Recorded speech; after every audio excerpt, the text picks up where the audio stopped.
The 7 men wore wrist manacles to which chains were attached. Each chain was affixed to a separate cleat within the sweating walls of the stone chamber. A single oil lamp burned weakly in a small niche to the right of the doorway in the far wall. Empty sets of chains and manacles hung here and there about the high walls. The floor was straw-covered and filthy, the odors strong.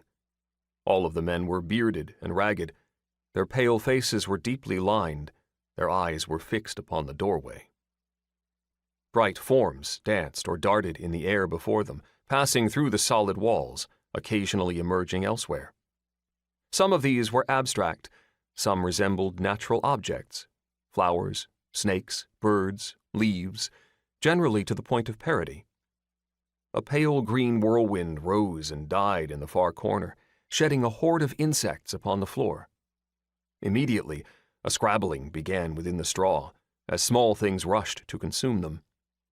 A low laugh came from somewhere beyond the doorway, and an irregular series of footsteps followed it, approaching. The young man named Hodgson, who might have been handsome were he cleaner and less emaciated, shook his long brown hair out of his eyes, licked his lips, and glared at the blue-eyed man to his right. "So soon," he muttered hoarsely. "It's been longer than you might think," the dark man said. "I'm afraid it's about time for one of them." A fair young man farther to the right began to moan softly. 2 of the others conversed in whispers. A large, purple-gray, taloned hand appeared within the doorway, clutching at its right side. The footsteps paused. Deep breathing ensued, followed by a rumbling chuckle. The still fat, bald-headed man at Hodgson's left emitted a high-pitched shriek. A large, shadowy form slid into the frame of the doorway, its eyes, the left one yellow, the right one red, taking light from the flickering lamp. The already chill air of the chamber grew even colder as it lurched forward, a hoof terminating its backward-jointed left leg, clicking upon the stone beneath the straw, the wide, webbed foot of its heavy, scaled right leg flopping as it advanced to enter.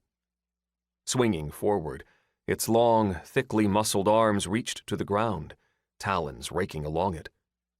The gash in its near-triangular face widened into something that was almost a smile as it surveyed the prisoners, revealing a picket row of yellow teeth.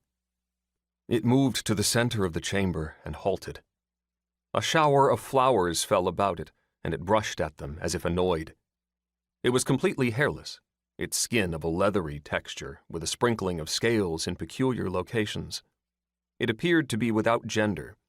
Its tongue, which darted suddenly, was liver-colored and forked. The chained men were silent now, and unnaturally still as its mismatched eyes swept over them. Once, again,